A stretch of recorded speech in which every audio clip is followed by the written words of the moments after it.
Today I have with me three fabulous panelists, and we are going to talk about purpose and meaning at work, whether you have a job or a calling. Now, the first one, of course, I'm going to introduce the lady, is Natalie Turner. Now, Natalie Turner is a keynote speaker. She is a best-selling author. She's an inventor of her own instrument and her own framework. In short, she's a superwoman. Yes. So Natalie Turner, her passion is all about purpose. It's all about how you can find a purpose.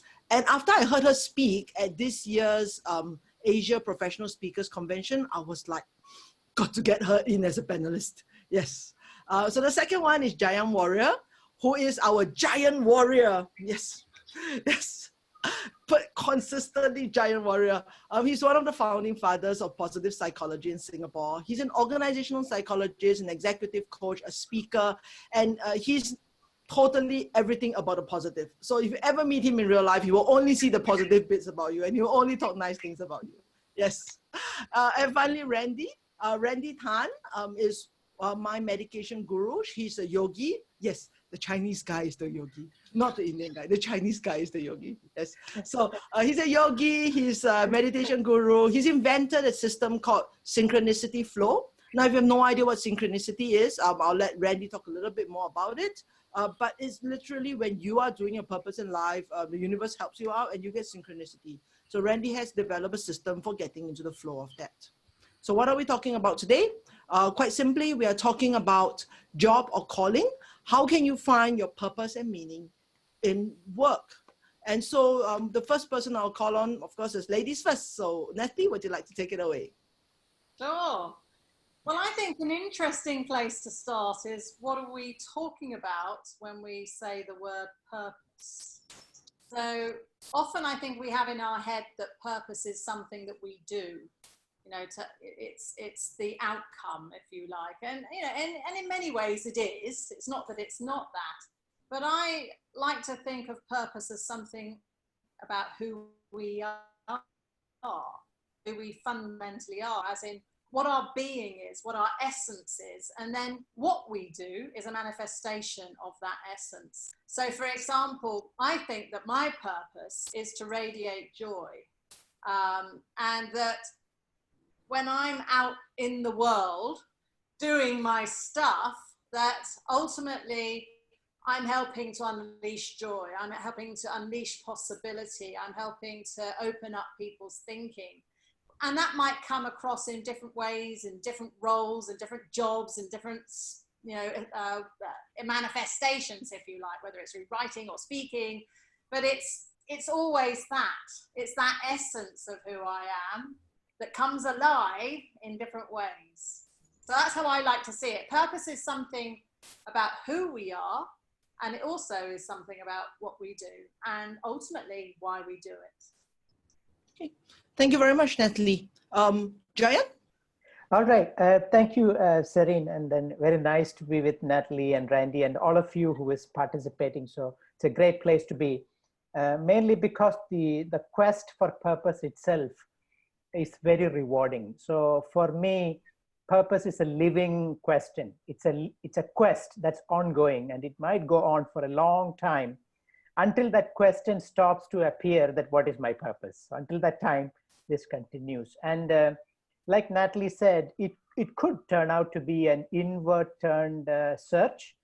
It could begin with an external quest, like how can I find what I want in my life? Maybe a great relationship, happiness, a great boss, or helping people. But then ultimately, at some point, it turns inwards. And the person just turns around and see things that they have never seen before and starts walking backward in a metaphoric sense.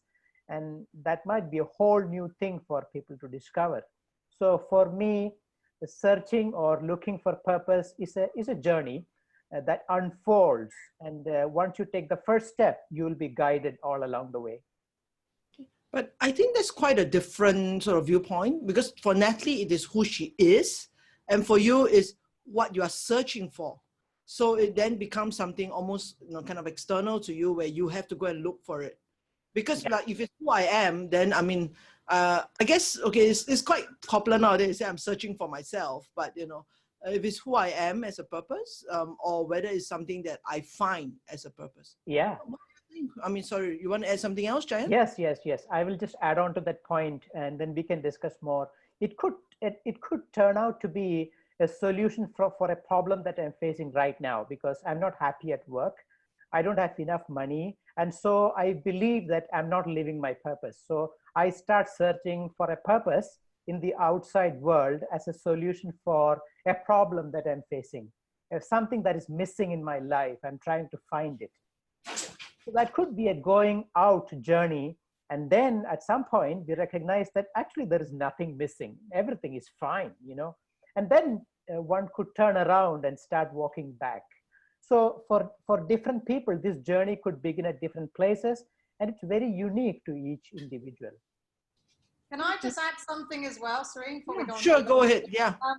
I like to also think, you know, that purpose is seeking us. You know, I think sometimes we're just so busy doing whatever we're doing that we don't stop and just take a pause, a breath, and realize that actually it's there all along. And in a way, it's a bit like the diamond of who we are is hidden below the rubble of life and concerns and everything else that's going on. And that the purpose of our being is always there.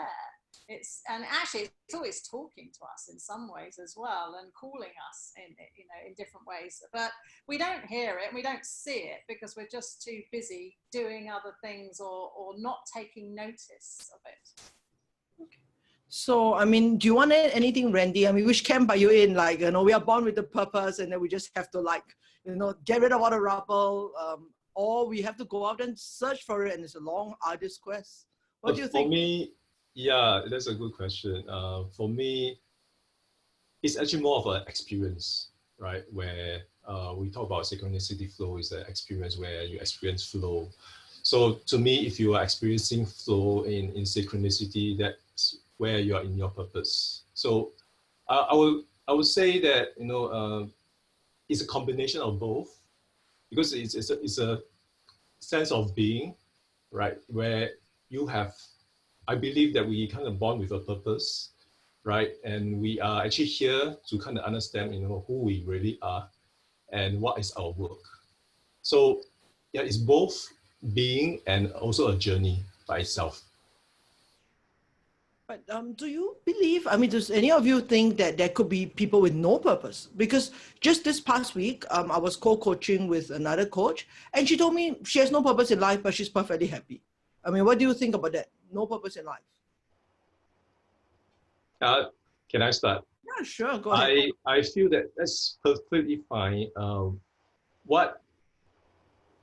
would say, you know, for people who are actually looking for purpose, they actually find it as a void they need to fill. You know, there's something that is meant for them to do and it's not something that they are doing right now. So for those people, you know, finding a purpose is something that they are really sorting after, and that's something that they are really want to do, and really, you know, reading books and find out, you know, who they are and, you know, what's their work.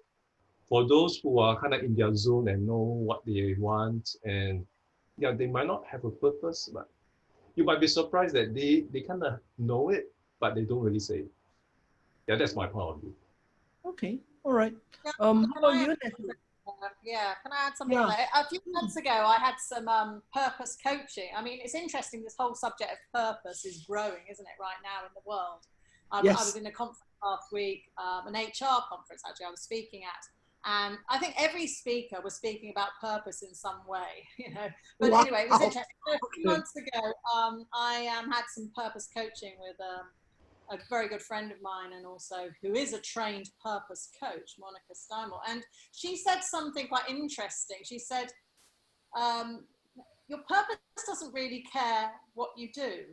And I was like, oh, that's a different way of looking at it. Okay. As in, you know, if your purpose is yourself, and, you know, what we do in life is sometimes aligned to that and sometimes not aligned to that, then it doesn't really matter in some ways. And obviously, being a very action-orientated person, I found that very hard to get my head around, and I'm still sort of mulling it over. But in some ways, I found it also quite liberating, because you know, we are told so much in life just to be busy, busy, busy, busy, go do, go do, go do all the time. I actually found it a little bit freeing, to tell you the truth, to sort of stand back again and think, wow, okay, what if I don't do anything?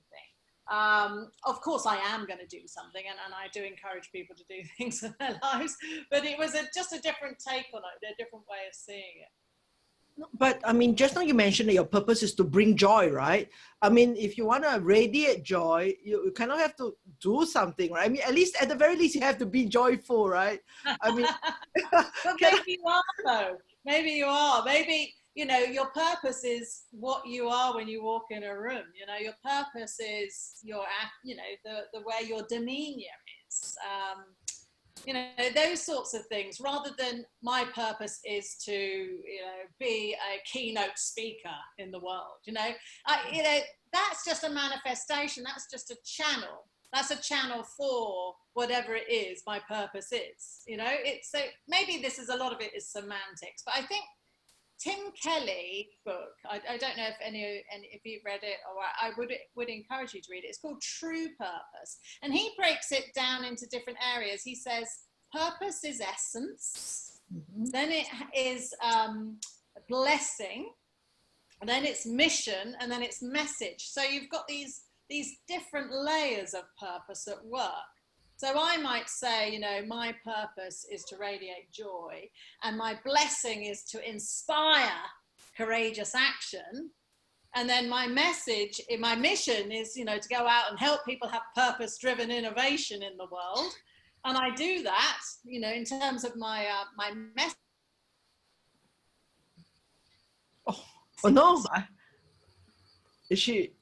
Yeah. Oh no, technical difficulties. Okay, this is your chance, Jayan, to refute and disagree with everything she said. Right, okay, let's do it. Chance to come back.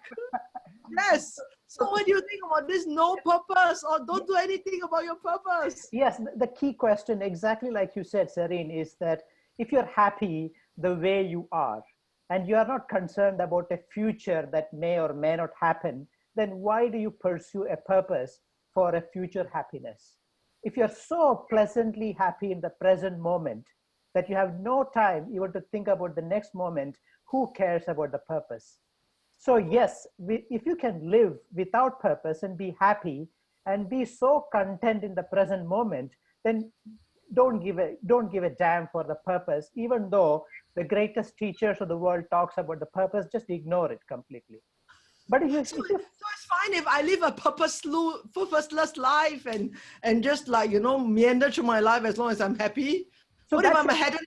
That's your definition, right? So you think that someone without a purpose will meander through life. That's your viewpoint. That's your definition of it. But for the person who doesn't care about the purpose, that could be the most fulfilling life.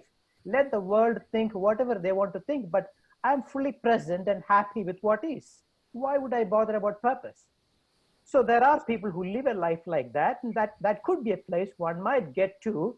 But definitely, if you think you are a person living in this world, separate from the world, you must pursue a purpose that is in the future, and you must take action to get there so that you can be happy and you can be purposeful. So yes, there's a journey. Until you find that, there is no journey to take. There's no separate me, and I'm happy with what I have right now. Okay, I mean, how about you, Rendy? I mean, what do you think about this, you know, living in the present and not worrying about the purpose or about the future, about anything else? Okay, if you look at living at the present itself, okay, you talk about the fundamental of purpose, you know, is to be joyful and, you know, spread love and peace. First, you know, you need to work on yourself and, you know, be that, you know, love, peace, and, you know, joy that you are spreading, right? And how do you spread that to the people that is around you, right? So I mean, that itself, if I would define that itself is a purpose, right? And a lot of people might not see that as purpose because it's so fundamental and simple. But yeah, if you are living your life with joy and peace and, you know, kind of, you know, living your life the way you want it, yeah, I mean, that's fine to me. That's the synchronicity flow. Okay, but I was going to say, we are all talking about very noble purposes here. What if my purpose is to make money or to, you know, like a Viking pillage and take what I can from the earth? I mean, what do you think about that? Can that be a purpose? Of course, yes. There is no lower purpose and higher purpose. If money is what I want, I go for it. And I would think it's a I don't know how to put it, but it just doesn't work if you put social service as my purpose, but inherently, internally, my problem is money, or my problem is appreciation from people, or my problem is relationship or contribution or guilt. But then I tell people my purpose is social work. That doesn't work. That doesn't really gel. So when we search for a purpose, we have to be very clear. What are we really looking for? Is it money? Is it appreciation? Is it a relationship? What exactly am I looking for? And then I look for that rather than a purpose. So why should we say purpose when we know that what we are seeking is money? Okay, I'm seeking money, then that's my purpose. That's fine. Okay. I mean, Natalie, since you're back, do you want to add to that? I mean, yeah. I sort of disagree a little bit, actually, because I actually think there is higher purpose. And I think there is a sense where we can align our individual purpose to something that is for the greater good, particularly now. I mean, hopefully always through humanity, but particularly now, because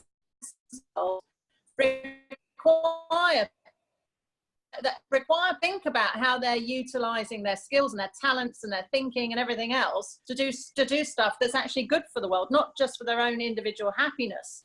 And I do think that we need a bigger collective sense of the impact of our work and the impact of how we think and how we create things and what we're doing every day with our lives.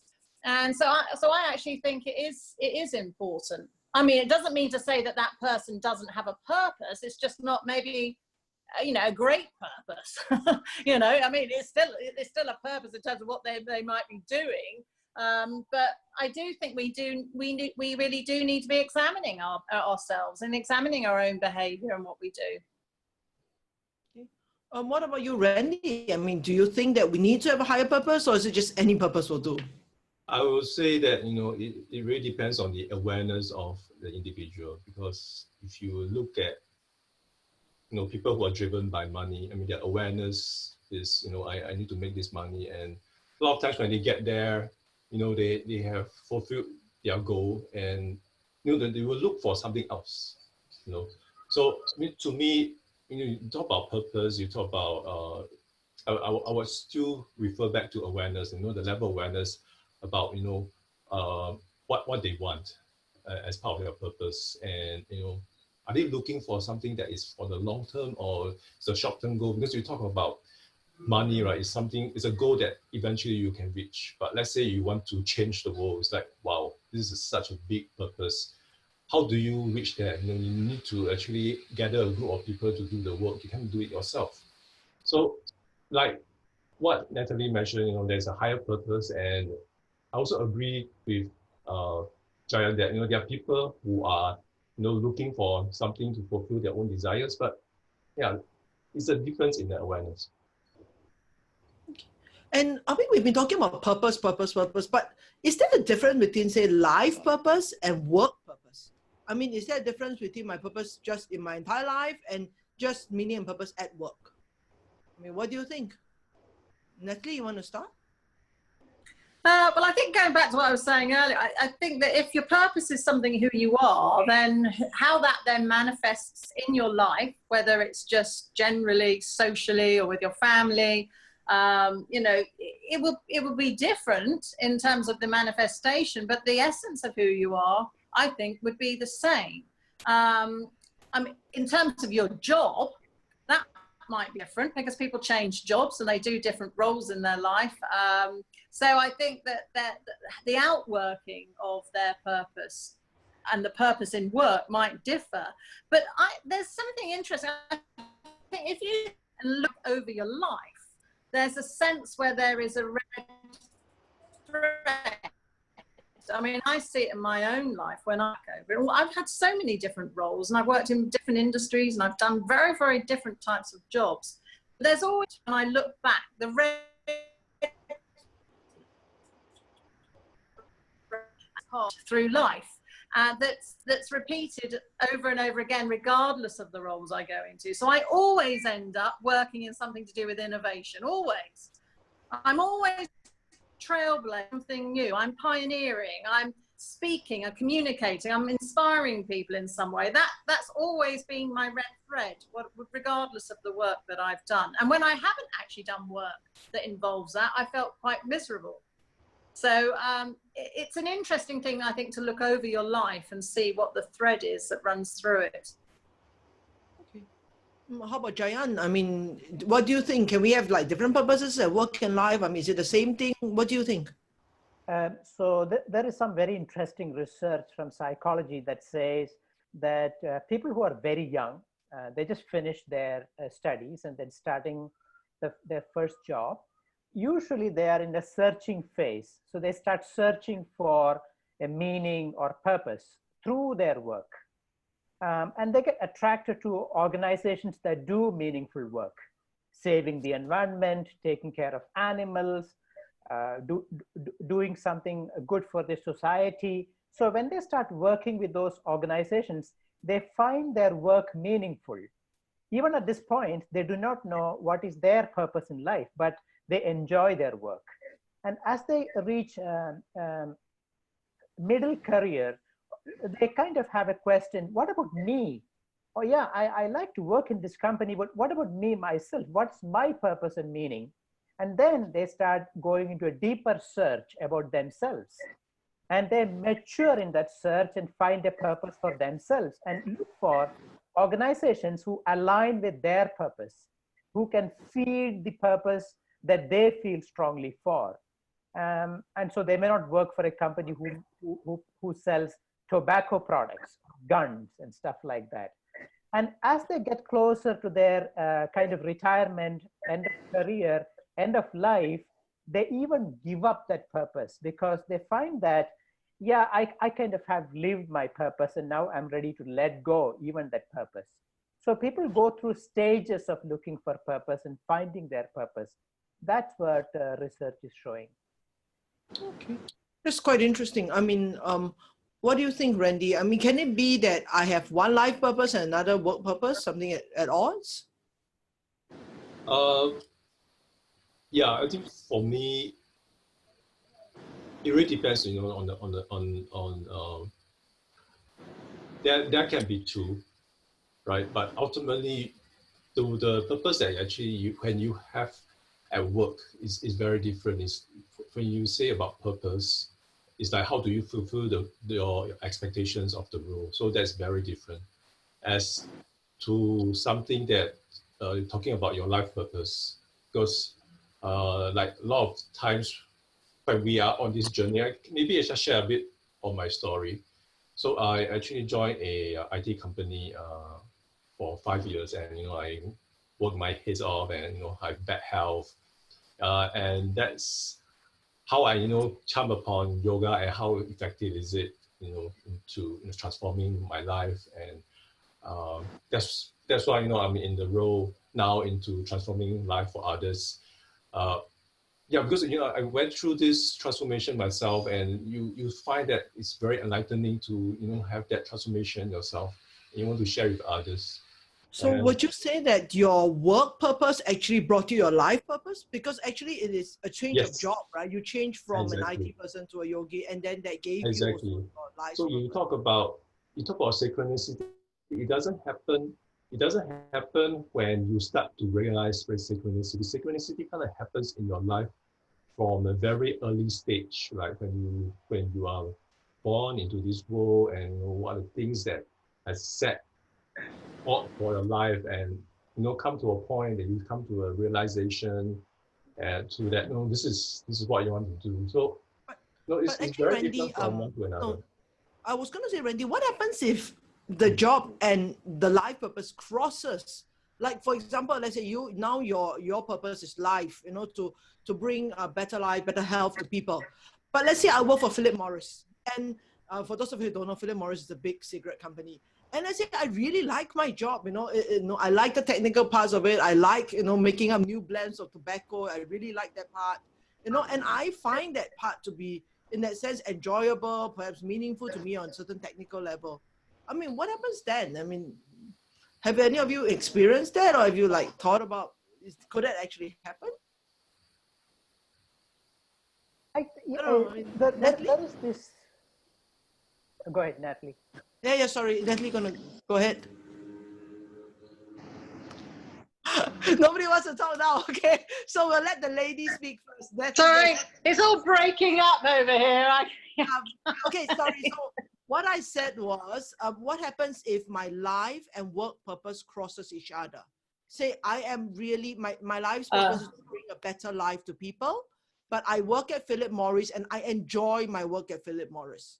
Let's say I find it's interesting then, if you unpack the word enjoy, how purposes. I mean, I think that if you fundamentally feel that your essence, your sense of being is to bring health and well-being to people, and you're in a job that is not really supporting that, then I would think that you'd probably be at odds with yourself internally. There would be a misalignment. Even if you're technically good at the job, I would think in your heart you'd feel a bit out of alignment if fundamentally what's really important to you and what drives you is well-being and a sense of helping others, being healthy and things like that. So I would say then maybe to look for something that is in alignment ultimately with really what's important to you, rather than doing a job that technically it could be okay, but it's out of alignment to the person that you are. But I think one of the participants have asked a question saying that, hey, I need the money, I mean, I have a job, it's not my calling, it's not my great purpose in life, but I need the money. So, I mean, what happens if, what makes me money is not my purpose? I could add on to that question. That so there is this philosophy that talks about purpose, right? The age-old question, and Dalai Lama writes about it. He has written many articles about this age-old question: what is my life purpose? And he has very direct answer. It's about being compassionate to the whole world and love everyone. Now, you say that to somebody who has got few children, there's a mortgage and there's money that to be earned, and say, how can I be compassionate? I'm working 20 hours a day and I can't make both ends meet. And what do you mean by compassion, right? So I would think that you start with where you are and find the meaning and purpose in what you're doing right now. And it could be just 5% of what you do makes sense to you, make meaning to you. You have this big purpose somewhere you need to align with at some point in time. But at this point, this is what I'm doing, and this is where I find my happiness. And I keep working on it and then slowly move forward. And I also like to point to research. And there's a person called Dr. Michael F. Steger, who has written about meaning at work and purpose in life. He has got also instruments that you can use to find whether you're doing good in the job that you're doing and also in life. And he talks about meaning from work and meaning at work, and two different things, right? So what I'm trying to say is you might be able to find at least 5%, at least 1% meaning in where you are right now, if you really open your eyes and look. And if you can't even find that, maybe then quit your job and do something else. But begin with that small little thing that you can find right now, wherever you are. And that would be a great place to start. Right. And can I just add something on there as well? Yeah, I'm just thinking, just in terms of models that people might find useful as well, is the Ikigai, if you haven't heard of that, because that gets you to look at some different questions and the overlapping between concentric circles. So one is, what are you good at? You know, really write down, think about, you know, what are your skills? What are you good at? Another one is, you know, what do you love? What do you love spending your time, your energy doing? The third one is, what does the world need? What does the world need? Yeah. And then four.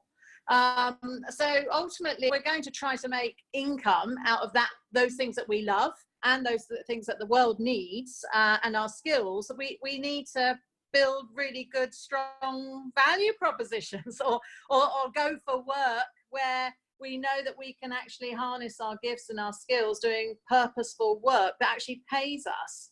Otherwise, it becomes a vocation, or it becomes something like a hobby, you know. So these are things I think that, you know, we need to think about, and how you can actually you know, look at these different elements together. So you know, Google that if you've never come across it before. It's Ikigai, Ikigai.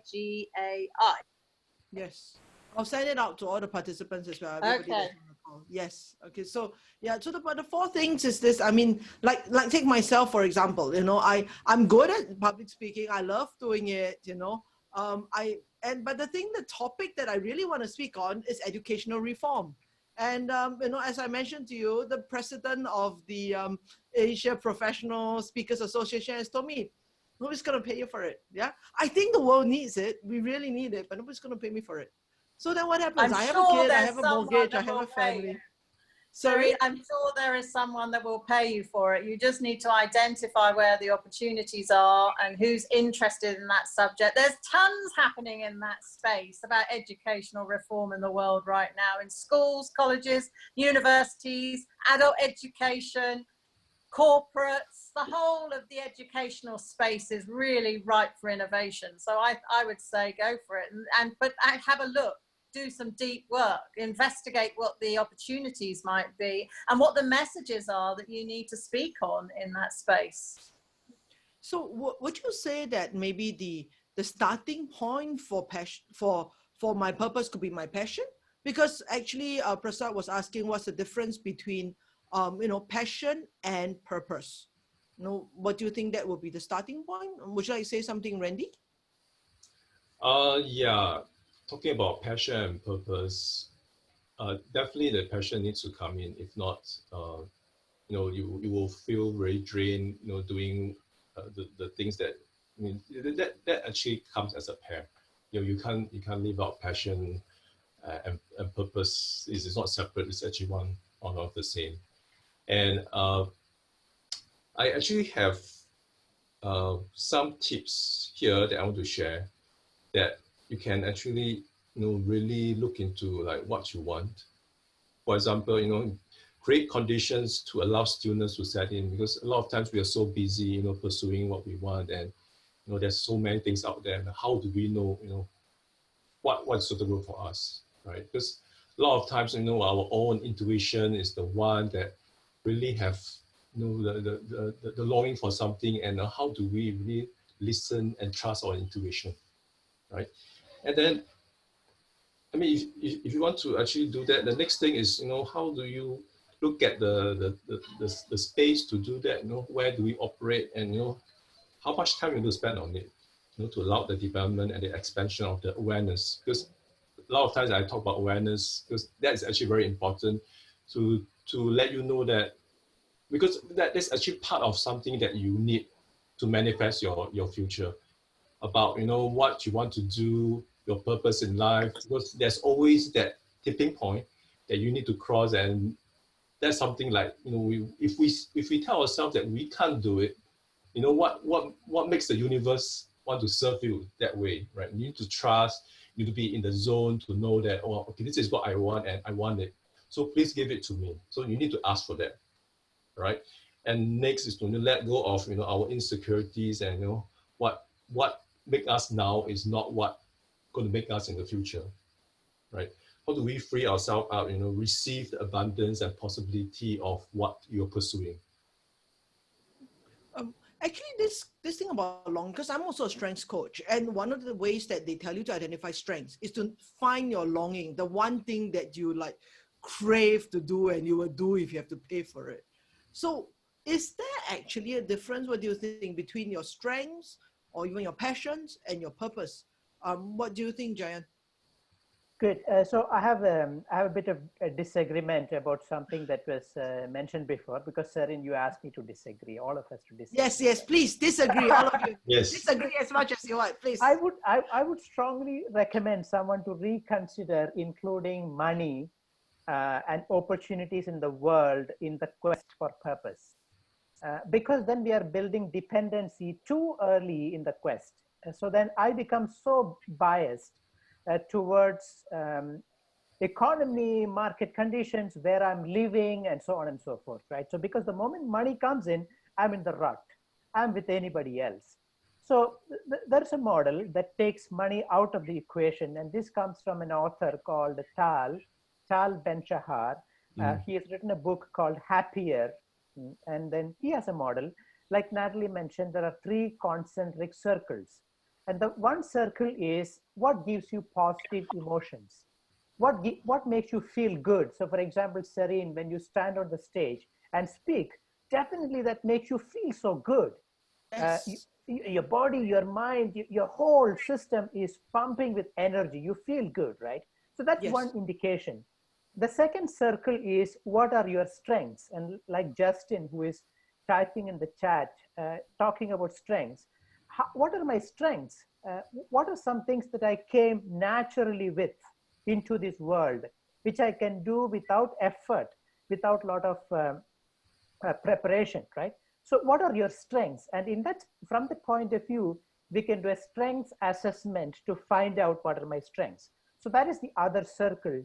And there's a third circle, which is what gives me meaning. At the end of the day, before I sleep, what makes me say that I had a great day? I feel very fulfilled and happy. Or last 5 years, I had a great fulfilled life. So if you draw 3 circles, what gives me meaning, what gives me positive emotions, and what are my strengths, then find out the sweet spot that connects all the 3. And that might be some pointers to purpose. And once we identify this, then we can say, how can I align my work with the purpose? What are some small steps I can take to bring alignment, maybe in the next 2 years, 3 years, 5 years, without causing damage to my family, my finances, and so on and so forth, right? So then it becomes a slow journey which unfolds, and I discover myself along the way. And the question even changes as I pursue this path. So strengths, to answer your question, strengths assessment, any instrument that gives you self-awareness, reading books, expanding awareness about yourself, all that stuff will help in this journey.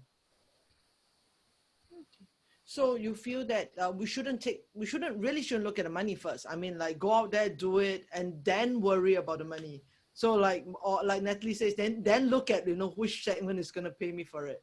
Yeah. Okay. Yeah. And but a lot of us already have jobs, and we are already stuck in something else. And then if I were to go on this journey and then draw my concentric circles, and then I go like, it's completely different from what I'm doing now. Then that's the exciting part, right? That's the most exciting part. You realize that, oh my God, I'm a squirrel trying to swim with the fishes and trying to compete with them. That's a great insight. You're on a great step, right? And then begins the real journey of discovering yourself. And that's something great. That's something that can happen to people. Okay. And all this, I mean, I guess you have been referring to books and so on. You will just put it into the chat, and I will just put it into the 2-page summary of this. Okay. The other thing that Nita has asked is, how did all of you start? Did you discover your own individual purpose? Perhaps Natalie, you want to start? Oh, okay. Natalie, you want to start? Sure. Yeah. We always let the ladies start. Yes. Ladies first. Well, I think, I've got to go back to what I was saying right at the beginning, that, the thread, and that the purpose is you. The purpose is you. It's just as you grow up, grow older, start doing stuff, you start to realize how that lives. But my journey's been really eclectic. And, you know, I've been a political speechwriter in England, in Westminster for the Labour Party. I've worked in relief and development for charities and NGOs, non-governmental organisations around the world. I've been an entrepreneur. I am an entrepreneur now. I've worked in corporates as an innovation director and client director in tech space and IT.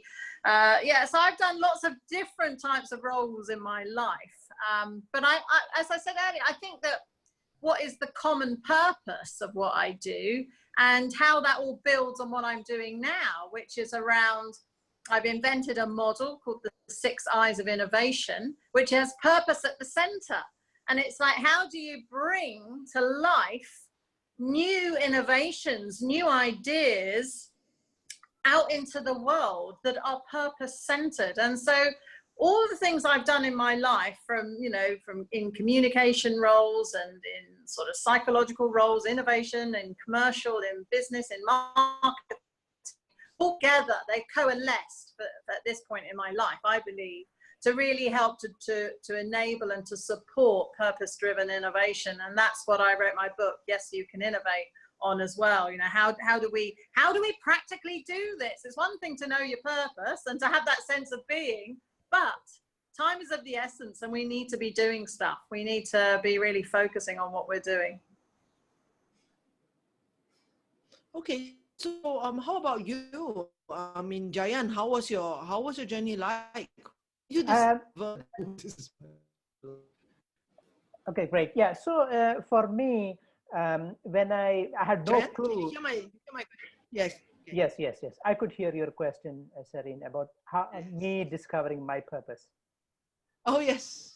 Okay, so for me, when I was studying and I got my, I studied and finished, I had no clue of who am I, what are my talents, what I'm supposed to do. I was just going with the flow, actually flow according to other people's expectations, not even driven by an internal compass. I did not know I had choice how I want to live in this world. So when I graduated, my only purpose was to get away from home as far as I can and have a wallet full of money. That was the only purpose I could see, like a horse wearing blinders. That's all what I could see. And then I ended up working as an engineer for about 15 years. And then there was this unfoldment through unhappiness, that I had money, but I was not happy. I thought that there is much more to life. And then I met a person who asked me that, how much time do you spend about your purpose in life? I said, about 15 minutes a day. He said, what if you spend 24 hours a day for 6 months thinking about your purpose? I said, oh my God, that sounds like a good idea. Yeah. So It does. It sounds like a terrible thing to do to me. I was like, but you know what? I was starved for 6 months. What he pointed out to me is that you are not really serious. You are not serious about it, right? So it took me many years to get serious about my purpose, because I had other priorities to take care. And once those kind of things got settled down, I could start looking at my purpose. Then what I did was I started piecing together parts of my life that I enjoyed. I really liked standing in front of people and talking. I really liked answering questions. I really liked writing. And so I thought I started piecing these things together and said, what if I live this 24 hours a day? If I can do these things 24 hours a day, how would it look like? How will I feel? And that was my path towards discovering my purpose. So then I changed jobs, I changed bosses, I quit jobs, I changed industries. From an engineer, I became a consultant in human resources. Then I quit, I became a coach. And so it was many iterations, going through many failures, many setbacks, and also many fulfilling moments in my own life. And now, if you ask me right now, I have some short-term goals, but I'm not stuck on any purpose in that sense. I kind of seen through that. What does it mean to not have a purpose? So I feel more free at this point, but having gone through that journey, I can say that at this point. How about Rendy? I mean, how did you find your purpose? Yeah, I think I kind of shared earlier on that, I'm primarily an engineer by training. and subsequently, I take up senior All these roles. unhappy engineers. Yeah, sorry, go on. Yeah, I mean, I'm actually quite happy in what I was doing. Yeah, but a lot of times you don't know where your talent lies until, recently I went through a profiling. I kind of, what I'm actually doing right now is really, in line with my strength and talents. That comes an eye opener. Yeah, we talk about, things like understanding your talents. Like my area is more into nature and talking about music, about rhythm, understanding patterns. That's how I actually founded Synchronicity Flow. How do we identify the patterns, and and some of my techniques we actually do it in nature. I think you experience it yourself. So yeah, that kind of resonates. It takes a while for you to find the right tools to identify yourself, know yourself more, and really know your work. Yeah, so one of the reasons why I actually started Synchronicity Flow is, I've been doing all this journey by myself for a long time, and because part of my yoga training, we actually have a weekly meditation session that, when we do collective practice, is so amazing, and you are so in bliss when you are in meditation. So that's something kind of drives me to think about, how can we help each other on a journey and kind of shorten the process to let people, find their purpose.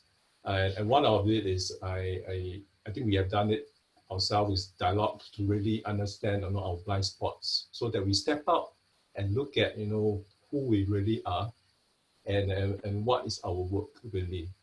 Because a lot of times we don't see in our individual practice, and that kind of helps me to kind of really step up during the last almost 1 year.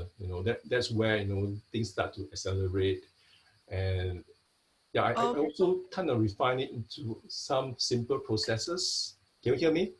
Yes, no, I was going to say, because for you, it seems like there's been quite, actually not just for you, for Jayan, for Natalie, everybody seems to have like made huge shifts in their lives. So have any of you thought about whether your purpose has changed? I mean, is it possible for purpose to change? I used to have this purpose, now I have this purpose. Is that possible? I mean, what do you guys think? No, I don't think. No? I think our purpose is who we are, and then our manifestation of it, of course, will change. Our roles will change, our jobs will change, but I think who we are is our purpose. So for me, no, I think my purpose is a static thing. It's like a gift. It's an essence of who I am, but how I live that changes, of course. But even within that, I think the essence of who you are comes alive, even in different roles. You see the pattern of yourself. No, but actually, Natalie, I disagree with you. Like, just for myself, for example, I'm like super extroverted now, and as a kid, I was super introverted. So I'm going the other way. I am. It's changed. That's personality. That's personality. Personality isn't your purpose. Right. Right. So I mean, what is this essence as compared to? I mean, I presume who I am is my essence. So am I understanding it wrong?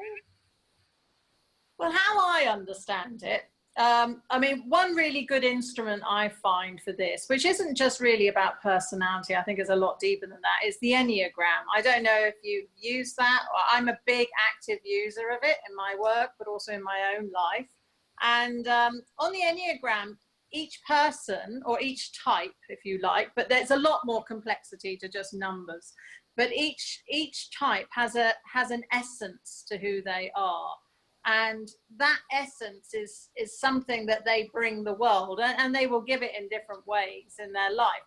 It's not like Myers-Briggs, for example, where you're an extrovert or an introvert, or you're judging or you're perceptive. It's not that type of personality type assessment, although that's useful. That's useful to know those types of, understand yourself.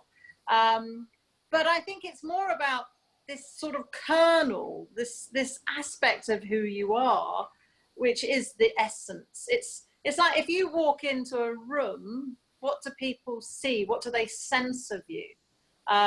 what do they, you know, if you had a color around you, what color would it be? It's something that's, it's more of an essence of who you are, deeper, I believe, anyway. So, I mean, do you want to disagree with that, Jayan? This is your chance, last chance to disagree with it, Natalie. Okay, yes, let me disagree. Yes, disagree. So for me, purpose always changed because the definition of purpose itself changed, and the why am I seeking the purpose also changed. So it was not that the purpose is changing, but why am I seeking this purpose? Who am I trying to please? What am I trying to portray in this world? What is my perspective about the world itself? Is there a kernel at all to an individual person? Is there a person at all? So that took me to philosophy, the studies around consciousness, and so many different things, even when I'm seeking the purpose, but it just kind of diversified and became so much interesting, and it took a shape that I never expected it to be. So I think that it could be an individually unique journey for everyone. And as long as one keeps a very open mind and heart and be led by the light within and not led by anybody outside, this can be very, very exciting, and it may change for somebody. It may not change for certain people. What happens if I'm like, you know, I don't have a light, or I'm not aware of the light even, you know, let's say I've never had like any, tried to do any of these things. Yeah. So Serene, so this is a big challenge for people, right? Because you can start only where you are. So you start with where you are and say, my purpose is to be standing on stage and talking to people. That's what I know about it. So I just try to do it, right?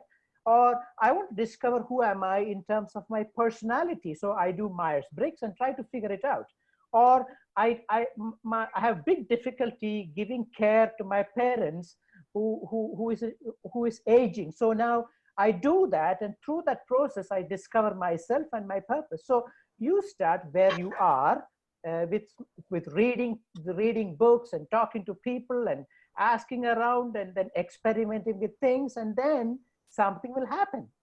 So it's just taking that first step wherever you are, and don't have to follow any particular methodology in that sense, and listen to yourself a lot, meditate, pray, and spend time in silence. So things will happen in that sense. Okay, all right. Thank you. How about you, Rendy? I mean, do you think that your purpose has changed? Or do you want to add on about the meditation? That too? Yeah, I think I will kind of add that on, but I want to say that, you know, the purpose doesn't change. I would say the awareness change. That's where you eventually, you know, find your real purpose. I think that that's the thing that I've been driving this for the whole night is, you know, how do you get there? So I want to kind of highlight, you know, 3 benefits to attain higher state of consciousness, you know, talking about awareness. All right, the benefits are, you know, the ability to hold many things in one awareness effortlessly. You know, basically you have a broader aspect of awareness, and you know what's happening and you know how to deal with it, right? It's also how you adapt to changes and knowing, you know, what's your purpose.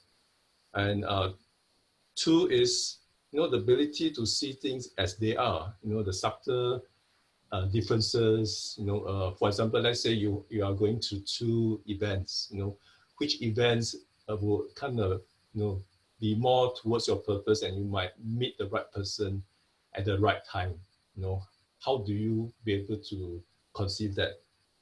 And the last one is, you know, be able to detect patterns that are good in your life, that is productive and constructive, and what are the patterns that is bad in your life that is destructive. You know, how do you, you know, remove the bad and, you know, continue to work on the good. Yeah. So that awareness also comes when you meditate. And some of the practices that I do at Synchronicity Flow kind of develops that over time. Okay, thank you very much. So, I mean, we've come to the end of the hour, and I just want to see if any of you want to add like one last word. So we'll leave Natalie for the last word of the last word. So, Jayan, would you like to start? Is there anything like one last word that you want to leave, or something last that you want to say? Nothing comes to my mind right now. Do you want the last word of the last word? Maybe we can let Natalie start then. Natalie can start first. Oh, so I'm going to start. No, you start first. Okay, Rendy will start first. Yes. Oh, okay. So yeah, I think I just want to highlight a point on, you need to kind of create space for that awareness to set in, and give yourself time, to have your own me time, because a lot of times we have so much engagement and demands that we need to meet, that we kind of lost ourselves in that flow that is not within your control. But how do you spend that time for yourself and create your own flow that you're meant to be? Because I mean that's why synchronicity flow comes in, when you start to realize that, you start to know that, okay, your flow is there and you're not afraid to embrace that, and that becomes you. Okay, thank you very much. Welcome. So Natalie, do you want to go? Sure, yeah. Yes.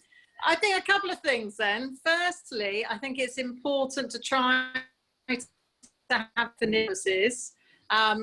And for me, from my understanding, I've been highly influenced by Tim Kelly and Brandon Peele and Monica Steimel and the Purpose Institute, about how they unpack purpose. And so I think purpose is essence. Purpose is that sense of what you then do with that essence, with the blessing of who you are, and then your message and your mission in the world. And I think that secondly, purpose is always, as in more higher purpose, purposeful work, having a greater sense of meaning in work. And I think we're in a very exciting time right now to reinvent the systems, the cultures, all the different aspects in which we live and work, to make them more purpose driven. So I think it's a really, really exciting topic. There's going to be more and more talked about this and written about this as a subject. And so it's great to be at that pioneering edge and being part of this webinar this evening with you, Serene. And great to be on it with you guys. Okay. John, you have anything to add on? Okay, I will add on.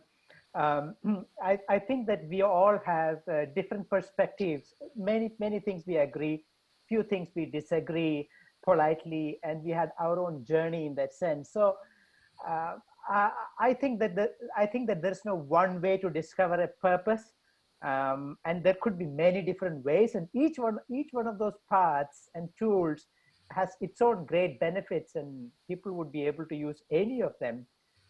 And then be guided by their own, how they feel about it, how do they resonate with it, and also try to feel one's own heart. What does that heart tell you? And that might be a great guiding light from within. Yeah. So all is well. All is well. All is well. Yeah. Thank you so much to my three wonderful panelists who have come to join me tonight. And thank you also to all of you who have come to support me on this panel. My next panel will be on the 7th of November. It will be on the media. So please come and join me. The sign up link is at the same place. And I'll see you next month. Bye-bye. See ya.